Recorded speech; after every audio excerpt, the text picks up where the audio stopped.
చౌడేశ్వరీదేవి జ్యోతిష్యాలయం ప్రముఖ జ్యోతిష్యులు కాళికాదేవి ఉపాసకులు జ్యోతిష్య పండిత్ ఎంకే శాస్త్రి గారు మీ హస్తరేఖలు ముఖ లక్షణము ఫోటో జాతకం చూసి మీ జీవిత సంపూర్ణ భవిష్యత్తు తెలపగలరు. మీకు ఎటువంటి సమస్యలు ఉన్నా చౌడేశ్వరీదేవి పూజలు చేసి పరిహారం చేయగలరు. స్త్రీ పురుష వశీకరణం 100% గ్యారంటీ. సెల్ 9481312661.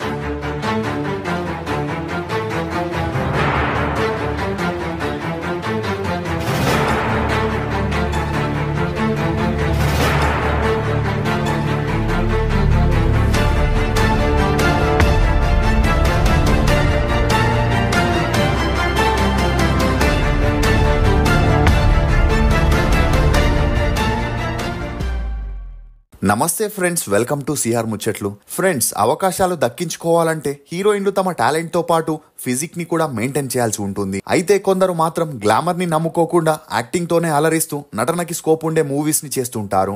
అలాంటి వారిలో నివేదా థామస్ కూడా ఒకరు. జెంటిల్ మ్యాన్ సినిమాతో తెలుగు సినిమా ఇండస్ట్రీకి పరిచయమైన ఈమె మొదటి సినిమాతోనే జనాల్లో మంచి క్రేజ్ ని తెచ్చుకున్నప్పటికీ రీసెంట్ గా 35 ఇది చిన్న కథ కాదు అనే మూవీని చేయగా ఆ మూవీ ప్రమోషన్ లో ఈమె చాలా చబ్బీగా ఉన్నప్పటికీ మూవీ కోసం అలా మారుంటుందని అందరూ అనుకున్నారు. కానీ రీసెంట్ గా ఈమెకి బెస్ట్ యాక్ట్రెస్ గా గద్దర్ అవార్డ్ ని అనౌన్స్ చేయడంతో ఆ అవార్డ్ ని అందుకోవడానికి వచ్చిన నివేదని చూసి అందరూ ఒక్కసారిగా షాక్ కి గురయ్యారు. మునపటి కంటే చాలా లావుగా మారి ఇద్దరు బిడ్డల తల్లిలా కనిపించడంతో ఆ ఫొటోస్ ని చూసిన వారంతా రకరకాలుగా కమెంట్స్ చేస్తున్నారు. అలా కొంతమంది నివేద పెళ్లి చేసుకుని బిడ్డని కనడం వల్ల ఇలా అయి ఉంటుందంటే, మరికొంతమంది ఆమెకున్న ఆరోగ్య సమస్యల వల్ల ఇలా అయి ఉంటుందని వారి వారి అభిప్రాయాల్ని వ్యక్తం చేస్తున్నారు. నిజంగానే నివేదా థామస్ కి పెళ్లై పిల్లలున్నారా? హీరో నానికి నివేదకి ఉన్న సంబంధం ఏంటి? నివేద ఉన్నట్టుండి సినిమా ఇండస్ట్రీ నుండి ఎందుకు దూరమైంది అనే వివరాల్ని ఈ వీడియోలో తెలుసుకుందాం. నివేదా థామస్ ఈమె 1995 నవంబర్ 2న తమిళనాడులోని చెన్నైలో ఒక క్రిస్టియన్ ఫ్యామిలీలో జన్మించింది. తండ్రి థామస్, తల్లి లిల్లీ. ఈమెకు నిఖిల్ అనే తమ్ముడు కూడా ఉన్నాడు. ఇక ఈమె తల్లిదండ్రులు కేరళలోని ఈడూరికి చెందిన వారై ఉండి పని నిమిత్తం చెన్నైకి వచ్చి సెటిల్ అయ్యారు. అలా నివేద చిన్నప్పుడే తన తండ్రి దుబాయ్కి వెళ్లి ఒక ప్రైవేట్ కంపెనీలో పనిచేసి కుటుంబాన్ని పోషిస్తే తల్లి హౌస్ వైఫ్ గా ఉండేది. ఇక నివేద తన స్కూలింగ్ ని చెన్నైలోని మౌంట్ ఫోర్ట్ ఏఐ సెకండరీ స్కూల్లో చదివింది. చదువుల్లో చురుగ్గా ఉన్న నివేదకి డాన్స్ మీద కూడా ఇంట్రెస్ట్ ఉండడంతో తన తల్లి ఈమెను క్లాసికల్ డాన్స్ స్కూల్లో చేర్పించడం జరిగింది. ఇదిలా ఉంటే వీరుంటున్న సాలిగ్రామం ఏరియాలోనే చాలా మంది మూవీ ఆర్టిస్టులు, టెక్నీషియన్లు ఉండేవారు. ఇక అందులో కొంతమంది చైల్డ్ ఆర్టిస్ట్ గా తమిళ్ మూవీస్ లో ఫేమస్ అయి ఉండడంతో నివేద తల్లి కూడా తన కూతుర్ని సినిమాల్లో నటింపజేయాలనుకుంది. దీంతో తమ ఇంటి పక్కనే ఉన్న మేనేజర్ ని ఛాన్స్ల కోసం అడగగా అతను రాజరాజేశ్వరి అనే తమిళ్ సీరియల్లో నివేదకి చైల్డ్ ఆర్టిస్ట్ గా ఒక చిన్న పాత్రనిప్పించాడు. ఇక ఈ సీరియల్ 2000 సంవత్సరంలో సన్ టీవీలో టెలికాస్ట్ అయిన నివేద పాత్రకి అంతలా గుర్తింపు రాలేదు. నివేద యాక్టింగ్ కూడా అప్పట్లో అంతంత మాత్రమే ఉండడంతో ఆ తర్వాత ఈమెకి ఛాన్సులు రాకపోయేసరికి ఎలాగైనా యాక్టింగ్ కెరియర్ లో సక్సెస్ అవ్వాలని నివేద పట్టుదలతో కథకళి డాన్స్ తో పాటు యాక్టింగ్ ట్రైనింగ్ ని కూడా తీసుకోవడం జరిగింది. ఇక అలా ఈమె తండ్రి సీరియల్స్ లో చేయడం వద్దని చదువు మీద కాన్సన్ట్రేట్ చేయమని చెప్పిన తల్లి కూతుర్లు మాత్రం అతని మాట వినలేదు. ఇక అలా ట్రై చేస్తున్నప్పుడే మై డియర్ భూతం అనే పిల్లల సీరియల్లో నివేదకి ఒక పాత్ర చేసే ఛాన్స్ వచ్చింది. ఇక ఈ సీరియల్ సన్ టీవీలో 3 సంవత్సరాలు టెలికాస్ట్ అవడంతో నివేదకి కొంతవరకు గుర్తింపు వచ్చింది. దీంతో శివమయం, అరసి, తెల్మోనియల్ అనే సీరియల్స్ లో కూడా సపోర్టింగ్ రోల్స్ చేస్తూ స్మాల్ స్క్రీన్ లో బిజీ అయింది. ఇక అలా ఎన్ని సీరియల్స్ లో నటించినా ఛాన్సులు వచ్చేవే గానీ అంతలా డబ్బులు రాకపోయేసరికి నివేదతో సినిమాల్లో నటింపజేయాలని నివేద తల్లి డిసైడ్ అయింది.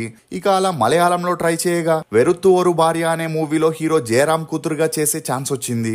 ఇక ఈ మూవీ 2008 ఆగస్టు 11న రిలీజ్ అయి హిట్ అవ్వడంతో మరియా వెనల్, ప్రణయం, చప్పకురుష అనే మూవీస్ లో నివేద టీనేజర్ గా సపోర్టింగ్ రోల్స్ చేయడంతో ఇండస్ట్రీలో ఈమెకి మంచి గుర్తింపు వచ్చింది. ఇక ఆ మధ్యలో విజయ్, త్రిష నటించిన కురువి అనే మూవీలో హీరో విజయ్ కి చెల్లెలుగా నటించగా ఆ తర్వాత నివేదకి జిల్లా మూవీలోనూ విజయ్ కి చెల్లెలుగా నటించే అవకాశం వచ్చింది. కానీ నివేదకి సపోర్టింగ్ రోల్స్ చేయడం నచ్చకపోయినా తన తల్లి బలవంతం వల్లే వచ్చే పాత్రల్ని చేస్తుండేది. ఇక అలా సినిమాల్లో హీరోయిన్ గా చేయాలని నివేద తన తల్లికి తెలియకుండా ట్రై చేస్తుండేది. అలా మలయాళంలో వచ్చిన రోమన్స్ అనే మూవీలో 17 ఏళ్లున్న నివేదకి హీరోయిన్ గా చేసే ఛాన్స్ వచ్చింది. ఇక ఈ మూవీ రిలీజ్ అయి ఓకే టాక్ తెచ్చుకోవడంతో ఫాహద్ ఫజిల్ సరసన మణిరత్నం అనే మూవీలో హీరోయిన్ గా యాక్ట్ చేయగా ఆ మూవీ రిలీజ్ అయినా అంతలా ఆడలేదు. ఇక ఇతర ఇండస్ట్రీలతో పోల్చుకుంటే మలయాళం ఇండస్ట్రీలో కాస్టింగ్ కౌచ్ ఎక్కువగా ఉండడం, ఒక హీరోయిన్ ఎన్ని హిట్ మూవీస్ ఇచ్చినా మరో మూవీలో ఛాన్స్ కావాలంటే అడ్జస్ట్మెంట్ అనేది కంపల్సరీగా ఉంటుంది. కాబట్టి నివేద ఆ తర్వాత మలయాళం ఇండస్ట్రీని వదిలేసి తమిళ ఇండస్ట్రీలో ట్రై చేయగా మలయాళంలో వచ్చిన దృశ్యం మూవీ తమిళ్ రీమేక్ అయిన పాపనాశనంలో కమల్ హాసన్ పెద్ద కూతురిగా యాక్ట్ చేసే ఛాన్స్ వచ్చింది. ఇక ఈ మూవీ 2015 జూన్ 3న రిలీజ్ అయి హిట్ అయిన నివేదకి రజనీకాంత్ నటించిన దర్బారు మూవీలో కూతురిగా చేసే ఛాన్స్ వచ్చింది. అలా తన లక్ ని తెలుగులో కూడా ట్రై చేయాలనుకుంది. ఇక తెలుగు మూవీస్ లో ఛాన్స్ కావాలంటే హీరో, డైరెక్టర్ లేక ప్రొడ్యూసర్ సపోర్ట్ చాలా అవసరం ఉంటుంది. ఇదిలా ఉంటే ఇతర భాషల హీరోయిన్స్ కే ఎక్కువగా ప్రియారిటీ ఇచ్చే హీరో నాని తను చేయబోయే జెంటిల్మ్యాన్ మూవీలో ఇద్దరు హీరోయిన్ల కోసం సెర్చింగ్ లో ఉన్నప్పుడు డైరెక్టర్ మోహన్ కృష్ణ నివేద ప్రొఫైల్ ని నానికి చూపించగా అతనికి ఈమె లుక్స్ బాగా నచ్చి మరుసటి రోజే నివేదని హైదరాబాద్ కి రప్పించడం జరిగింది. ఇక అలా నివేదకి నానితో పెరిగిన మంచి స్నేహం కారణంగా ఈమెకి జెంటిల్మ్యాన్ మూవీలో హీరోయిన్ గా చేసే ఛాన్స్ వచ్చింది. అలా ఈ మూవీ షూటింగ్ జరిగేటప్పుడు వీరి మధ్య ఏర్పడిన అండర్స్టాండింగ్ కారణంగా నిన్ను కోరి మూవీలో నివేదకి హీరోయిన్ గా అవకాశం దక్కింది. ఇక జెంటిల్మ్యాన్ మూవీ 2016లో రిలీజ్ అవ్వడంతో నివేద మళ్ళీ నానితో కలిసి వి అనే మూవీలో యాక్ట్ చేసింది. అలా వీరిద్దరూ కలిసి బ్యాక్ టు బ్యాక్ మూవీస్ చేయడంతో వీరిద్దరూ సీరియస్ రిలేషన్ లో ఉన్నారనే వార్తలు మీడియాలో హల్చలయ్యాయి. దీంతో నాని ఇంట్లో ఇదే విషయంపై నానికి తన భార్యకి మధ్య గొడవలు మొదలై అవి తారాస్థాయికి వెళ్లడంతో 2020 తర్వాత నివేద నానితో కలిసి ఏ మూవీలోనూ యాక్ట్ చేయలేదు. ఇక తెలుగులో వచ్చిన సక్సెస్ తో నివేదకి బ్యాక్ టు బ్యాక్ మూవీస్ లో అవకాశాలు వెతుక్కుంటూ వచ్చాయి. ముఖ్యంగా నందమూరి కళ్యాణ్ రామ్ సపోర్ట్ తో ఈమెకి జూనియర్ ఎన్టీఆర్ సరసన జైల్ అవకుశలో మరియు కళ్యాణ్ రామ్ హీరోగా 118 మూవీలోనూ హీరోయిన్ గా చేసే ఛాన్స్ వచ్చింది. కానీ నివేద తను చేసిన మూవీస్ అన్నింటిలోనూ ఒకే రకమైన పాత్రలు చేయడంతో జనాలకి కూడా నిదానంగా ఈమె మూవీస్ బోర్ కొడుతూ వచ్చాయి. దీంతో ఈమెకి బిగ్ బడ్జెట్ మూవీస్ లో ఛాన్సులు రాలేదు. గానీ శ్రీ విష్ణు నటించిన బ్రోచే వారెవరు, షాకిని డాకిని లాంటి మీడియం బడ్జెట్ మూవీస్ లో ఈమెకి ఛాన్స్ వచ్చినా ఎటువంటి ప్రయోజనం లేకుండా పోయింది. ఇక అలా నివేద థామస్ కెరియర్ అయిపోయిందని అందరూ అనుకున్నారు. కానీ పవన్ కళ్యాణ్ చేసిన వకీల్ సాబ్ మూవీలో ఒక పాత్ర పోషించగా నివేద కెరియర్ లో సెకండ్ ఇన్నింగ్ స్టార్ట్ అవుతుందని అందరూ అనుకున్నారు. ఇక అలా ఆ మూవీ రిలీజ్ అయి హిట్ అయినా నివేదకి ఆ తర్వాత సినిమాల్లో ఛాన్సులేమీ రాలేదు. ఇక అలా తెలుగు, తమిళ్లో ఈమెకి పూర్తిగా ఛాన్సులు తగ్గడంతో తను కెరియర్ ని మొదలు పెట్టిన మలయాళం ఇండస్ట్రీలో ట్రై చేయగా ఎంత ఆడ సాజీ అనే మూవీలో హీరోయిన్ గా చేసే అవకాశం వచ్చింది. అలా ఆ తర్వాత ఆ మూవీ రిలీజ్ అయి ఫ్లాప్ అయింది. ఇదిలా ఉంటే తనతో వచ్చి యాక్ట్ చేసిన ఎంతో మంది హీరోయిన్లు స్టార్ హీరోయిన్లుగా ఎదిగితే తన కెరియర్ లో మాత్రం గ్రోత్ లేకుండా అక్కడే ఉండడంతో నివేద మానసికంగా కృంగిపోయింది.